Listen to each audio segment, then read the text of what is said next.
మోడీ నిరంకుశుడు లేకపోతే కేంద్ర ప్రభుత్వం ఫాసిస్ట్ విధానాలు లాంటి ఉపన్యాసాలు ఇచ్చేవాళ్ళు అదే బీజేపీ పాలిత రాష్ట్రాల్లో ఏదైనా చిన్న లోపం వస్తే ఎత్తి చూపెడతారు, లేదా అది ఎక్కడి నుంచి వచ్చినాయి ఇది ఎక్కడి నుంచి వచ్చినాయి అంటారు. ఇప్పుడు అభిజిత్ దుప్కేకి అట్లాంటి సమస్య ఎదురైంది. ఇప్పుడు ఇక మోడీని ఫాసిస్ట్ అని తిట్టచ్చు, కానీ అసలు లెక్కలు అడిగితే బెత్తరపోతున్నారు. ఇప్పుడు అభిజిత్ తండ్రికి వచ్చే నెల జీతం 65,000 అట.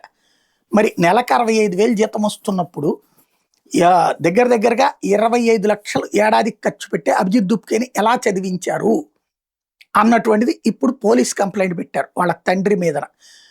వాళ్ళ కుటుంబానికి సంబంధించినటువంటి లెక్కలు తీయండి అన్నటువంటి పోలీస్ కంప్లైంట్తో ఇప్పుడు సంచలనం సృష్టిస్తోంది. మరొక వైపున కాక్రోచ్ జనతా పార్టీకి వచ్చినటువంటి ఫండ్స్ ఏవైతే ఉన్నాయో అవి ఎక్కడి నుంచి వచ్చినాయి ఆరా తీయమని చెప్పి కంప్లైంట్లు ఎన్నికల సంఘానికి ఇచ్చారట. అంటే వీళ్ళు రేపు పొద్దున భవిష్యత్తులో పార్టీని రిజిస్టర్ చేస్తారేమో, వాళ్ళు ఎన్నికలకైతే వెళ్ళమంటున్నారు, కానీ పార్టీ రిజిస్టర్ చేసేటైతే ఈ లెక్కలు అడిగి ఆ తర్వాత పెట్టండి అన్నటువంటి పాయింట్ని ఇప్పుడు ఎన్నికల సంఘానికి కంప్లైంట్ చేశారు. ఇది వేస్ట్ కంప్లైంట్ రెండోది. బట్ ఫస్ట్ కంప్లైంట్ అయితే అది కూడా పోలీసులే ఇన్వెస్టిగేషన్ చెయ్యరు.